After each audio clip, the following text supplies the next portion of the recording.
I remember a few years ago when I was going to see the lady who does my facials, and I asked her, what can I do in between facials that'll kind of keep my skin glowy and youthful looking? And she gave me some advice, and I'm gonna pass those tips on to you today. So let's get started. Okay, the first thing obviously that I'm gonna do is I'm gonna put my hair back in a headband because I don't want my hair to get in the way of the first thing that I'm going to do, which is so super important. And she told me it's really important that you exfoliate your skin at least once or twice a week. The reason why is because a lot of times the dirt gets trapped in our pores, and then the skin will grow over those pores, and so the dead cells are trapped in there. They'll either come out as like an acne, like a pimple, or a milia, which I get a lot of. Milia look like very small little whiteheads, and they have to be extracted out because the skin has already covered over the pores. So in order to avoid that, you want to keep your pores as clean and as open and exfoliated as possible. So what I usually do is I get a really nice mild exfoliant. You can buy these anywhere. I'm going to put it on while I'm talking to you. And you want to get a really nice mild one. You want to pay a little bit extra, though you don't have to pay a lot. I mean, I'm talking like anywhere between like the $10 to $20 range. What you want to stay away from, and then like I said, I'm just rubbing this in because that's what exfoliants do. You don't have to leave it on for a long period of time. You're just kind of sloughing off the dead skin cells with the exfoliant.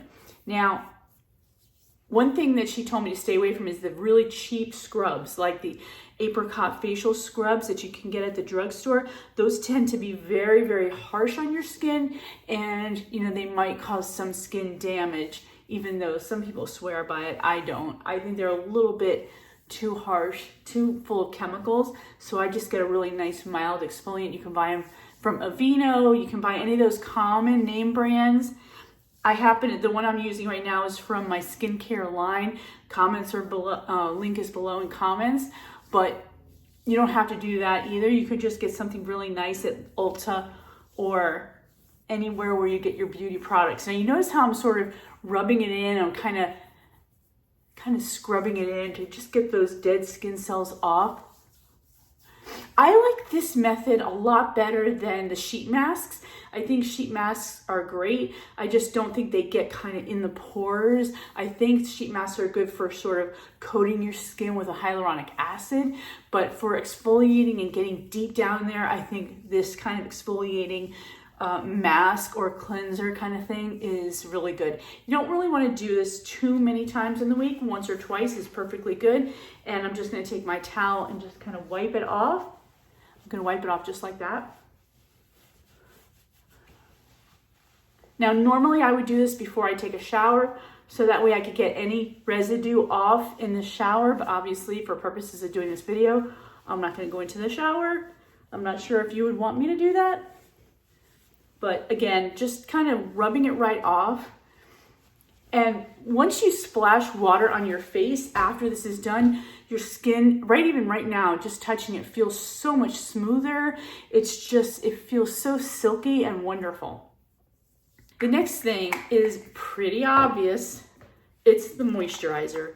You don't want to skip this step. You want to really make sure that after you wash, you don't even have to rinse your face off, but after you have your exfoliation done, you want to put in a really nice moisturizer. You want to kind of seal all that moisturizing, hydration, anything that's in your moisturizer, like if you have a moisturizer that has hyaluronic acid or like a serum or like a vitamin C or any of those good ingredients, that's extra helpful. So that's what I do. I sort of just seal up my skin that way, just pat it in, and it makes my skin feel so much more refreshed and sort of ready for bed. I usually do this at night so that I get a really nice kind of hydration going before I go to sleep.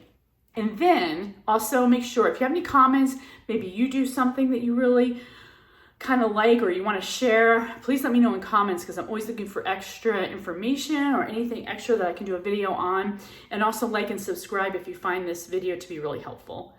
The last thing I do is I do this really nice, kind of, it's like a treatment. It's like an eye treatment, eye cream, like again, anything with a hyaluronic acid or like a vitamin C or any nutrients, natural things, lemon, lavender, those kinds of oils that are in these creams are very helpful. You just kind of get what feels good. Sometimes like I'll get something that smells really good, but also feels really good. That's really silky, that's hydrating for your skin. And then I put the eye cream right underneath my eyes.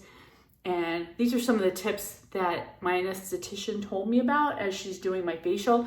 When I get my facials done, I mean, I love the way my skin looks afterwards. And that's why I asked her, look, I like the way my skin looks afterwards. And I only go to see her once every 4 to 6 weeks. So I asked her to give me some advice on how to keep my skin going. When you wake up, you're gonna find that your skin is like really dewy and really nice and youthful looking. If those tips helped you, like I said, put in comments, let me know if you do anything that might be super helpful to you, and like and subscribe, and I'll see you on the next video.